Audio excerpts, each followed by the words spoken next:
ترک صدر رجب Tayyip Erdogan 2 روزہ دورے پر پاکستان پہنچ گئے۔ پاکستان آمد پر ترک صدر کا پرتپاک استقبال۔ وزیر اعظم شہباز شریف اور ترک صدر رجب طیب اردگان پاک ترک اعلیٰ سطح اسٹریٹجک تعاون کونسل کے 7ویں اجلاس کی صدارت کریں گے۔ دفتر خارجہ کے مطابق ترک صدر، وزیر اعظم اور صدر آصف علی زرداری سے ملاقاتیں کریں گے۔ وزیر اعظم شہباز شریف کا پاکستانی قوم کی طرف سے ترک صدر کے لیے خیر مقدمی پیغام۔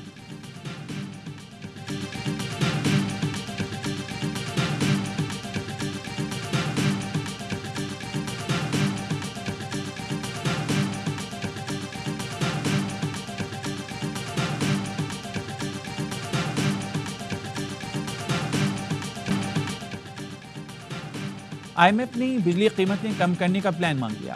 وزیر اعظم شہباز شریف نے بتایا، M D I M F سے ملاقات میں بجلی کی قیمتوں میں کمی کی بات ہوئی۔ انہوں نے جواب دیا، ہم تیار ہیں، آپ پلان لے کر آئیں، غور کریں گے۔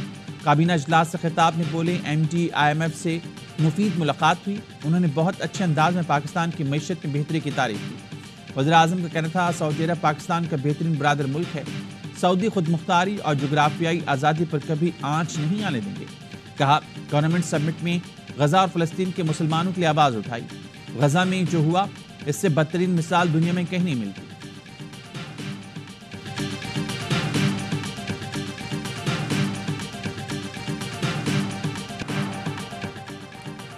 پاکستان معاشی بحالی کے بعد ترقی کی راہ پر گامزن ہے، آئی ایم ایف کا اعتراف۔ Managing director I M F Kristalina Georgieva کی وزیر اعظم شہباز شریف سے دبئی میں گفتگو۔ آئی ایم ایف پروگرام مؤثر طریقے سے نافذ کرنے کی حکومتی کوششوں کو سراہا۔ کہا، طویل مدتی معاشی استحکام یقینی بنانے کے لیے مسلسل مالیاتی نظم و ضبط، ادارہ جاتی اصلاحات اور مؤثر گورننس کی اہمیت پر زور دیا۔ وزیر خزانہ محمد اورنگزیب کہتے ہیں، M D I M F نے پروگرام سے متعلق پاکستان کی کوششوں کو سراہا۔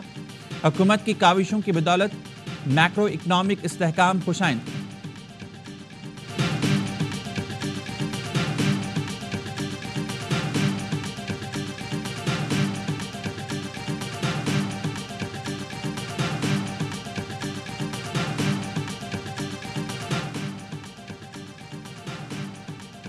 آئی ایم ایف نے بھی معاشی بحالی اور ترقی کا اعتراف کر لیا۔ شہباز شریف کی محنت رنگ لا رہی ہے۔ نون لیگی قائد نواز شریف کی اراکین اسمبلی سے گفتگو، کہا، معیشت میں بہتری لا کر ایک بار پھر پاکستان سنوار رہے ہیں۔ بے ایمانی کے ساتھ آئے شخص نے ملک کی بنیادیں ہلا دی تھی۔ نون لیگ نے پھر ثابت کیا، ہم ہی ملک کی خدمت اور عوام کو ریلیف دیتے ہیں۔ وزیر اعلیٰ پنجاب مریم نواز نے کہا، نواز شریف پاکستان کی ترقی کا برانڈ ہیں، عوام کی زندگی میں بہتری آنا ہی ہماری محنت کا صلہ ہے۔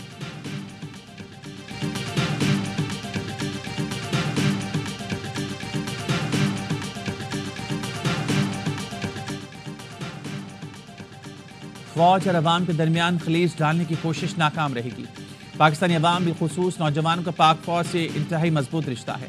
Army chief general Asim Munir کی یونیورسٹی اور کالجز کے طلباء سے ملاقات میں گفتگو، کہا، فتنۃ الخوارج کو کبھی فرسودہ سوچ ملک پر مسلط نہیں کرنے دیں گے۔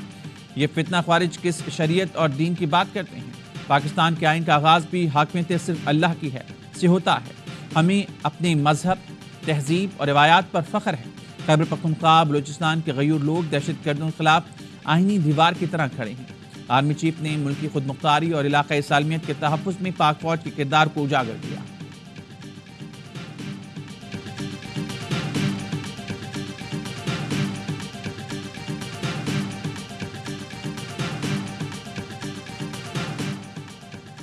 رکن قومی اسمبلی شیر افضل مروت کو تحریک انصاف سے نکال لیا گیا۔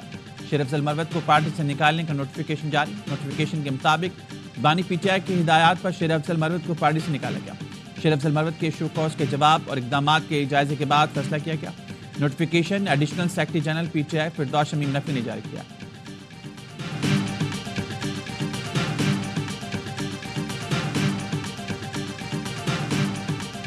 ہمیں جو پیسے ملے ہیں، فائنینشیل ہیلپ ملی ہے، جو بریدنگ سپیس ملی ہے، وہ آئی ایم ایف کی وجہ سے ملے ہیں۔ ہماری مجبوری ہیں، کوئی مرضی نہیں ہے، مجبوری ہے۔ آئی ایم ایف کے پروگرام کی وجہ سے ہی ہمیں پیسے ملے، سانس لینے کا موقع بھی ملا۔ وزیر دفاع خواجہ آصف کا قومی اسمبلی میں نور عالم خان کو جواب۔ وزیر دفاع نے کہا، آئی ایم ایف وقت کی چیف جسٹس سے ملاقات میں جوڈیشری اور آئی ایم ایف کی مرضی شامل ہوگی۔ آئی ایم ایف مالیاتی نظم و ضبط چاہتا ہے، عدلیہ اس معاملے میں حکومت کی مددگار ہو سکتی ہے۔ ملاقات کی یہی وجہ ہو سکتی ہے۔ ممبر قومی اسمبلی نور عالم خان نے آئی ایم ایف وقت کی چیف جسٹس سے ملاقات پر سوال اٹھائے۔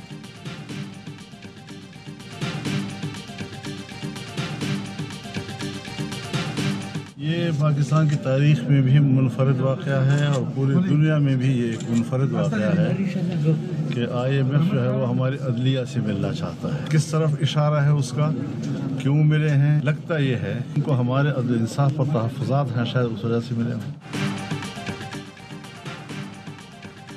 IMF وقت کی چیف جسٹس سے ملاقات دنیا کی تاریخ کا انوکھا واقعہ ہے. لگتا ہے IMF کو ہماری نظام انصاف پر تحفظات ہیں.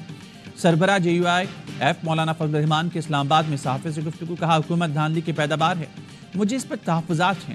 چیف الیکشن کمشنر سکندر سلطان راجہ کٹ پتلی تھے، ان کی موجودگی میں شفاف الیکشن نہیں ہو سکتے، انہیں چلے جانا چاہیے تاکہ نئے لوگ آئیں.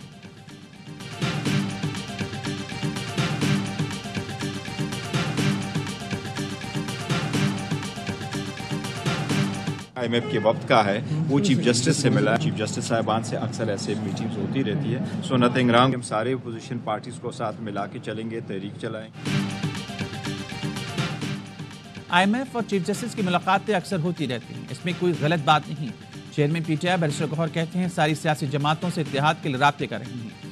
ہماری تحریک عدلیہ کی آزادی اور ایوان کو مضبوط بنانے کے لیے ہے. مذاکرات ہیلو ہائی کے لیے نہیں تھے، ملک کے بڑے سنجیدہ مسائل کے حل کی کوشش کر رہے تھے. شاہ محمود قریشی نے کہا بڑی جماعتیں ہمارے موقف کی تائید کر رہی ہیں، جلد گرینڈ الائنس بننے جا رہا ہے. بانی PTI کے خط میں ان کی رائے اور تجاویز ہیں. PTI کو کسی ڈیل کی ضرورت نہیں. حلفاً کہتا ہوں 9 مئی مقدمات میں بے قصور ہوں. نون لیگ کا آفس اور کلمہ چوک پر کنٹینر جلانے کے مقدمات میں شاہ محمود قریشی کی عبوری ضمانت میں 8 اپریل تک توسیع.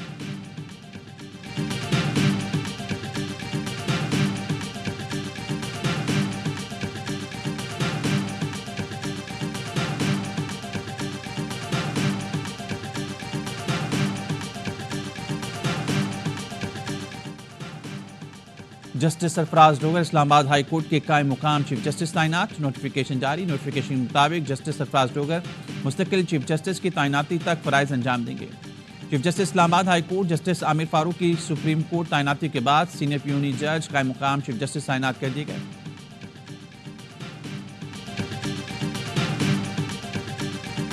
جو 26 امینڈمنٹ آئی ہے وہاں پہ انہوں نے صاف لکھا ہوا ہے کہ جو ہائی کورٹ کا جج جب ٹرانسفر کریں گے آپ اس کی، تو اس کی سینیورٹی وہی ہوگی جو اس کی پرانی کورٹ میں ہے. یہ نہیں ہے کہ وہ جس کورٹ میں جائیں گے اس کورٹ کا اوتھ لیں گے.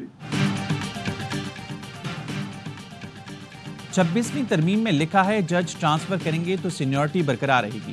آئین میں یہ کہیں نہیں لکھا کہ جج جس کورٹ میں جائیں گے اسی کا حلف لیں گے.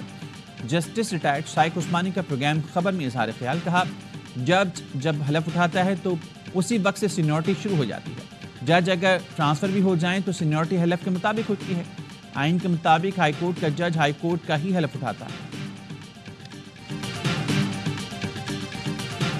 مریم نواز آج کل تعلیمی اداروں میں بانی اور خیبر پختونخوا کے وزیراعلی کے خلاف نفرت پھیلا رہی ہیں. ان کی تقریر اریمین گنڈاپور پر تنقید کے بغیر مکمل نہیں ہوتی. مشیر اطلاعات خیبر پختونخوا بیرسٹر سیف کا بیان. کہا بچے من کے سچے ہوتے ہیں اس لیے وہ مریم کی باتوں میں نہیں آتے. وزیر اطلاعات پنجاب ازم بخاری کا جواب. کہا علی امین گنڈاپور کے مریم نواز پر ذاتی حملوں کا ریکارڈ موجود ہے. علی امین کی کرپشن پر پہلے عاطف خان اور جونید اکبر نے سوالات اٹھائے، اب اعظم سواتی نے سنگین الزامات لگائے ہیں. خیبر پختونخوا کا خزانہ جعلی منصوبوں اور جلسوں کے اخراجات کے رحم و کرم پر ہے. موسمیاتی تبدیلیوں کو کم کرنے کے لیے IAEA اقدامات کو سراہا. پائیدار ترقی کے لیے جوہری ٹیکنالوجی سے فائدہ اٹھانے کے لیے پاکستان کے عزم کا اعادہ کیا. کہا پاکستان نے بطور رکن IAEA شراکت داری کو برقرار رکھا. IAEA نے سماجی اور اقتصادی ترقی میں نمایاں پیش رفت کی ہے.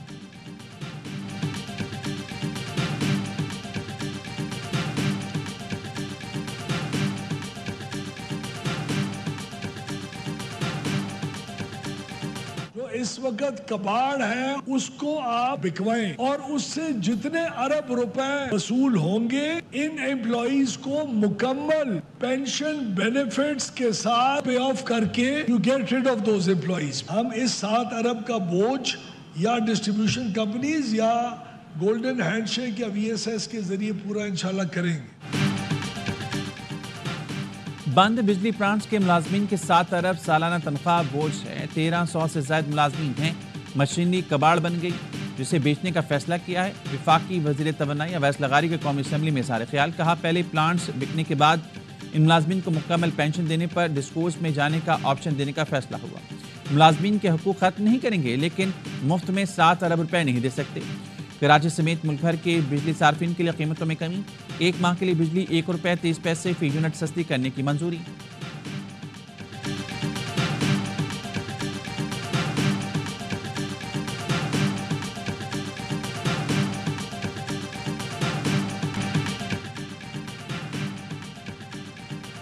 رمضان سے پہلے کروڑوں روپے مالیت کی چینی ذخیرہ اندوزی پکڑی گئی۔ کراچی کے علاقے کرنگی میں فلار مل پر چھاپا، 20,000 کے قریب چینی کی بوریاں برآمد شدہ مال سندھ کی 9 شوگر ملز کا ہے۔ بوریوں پر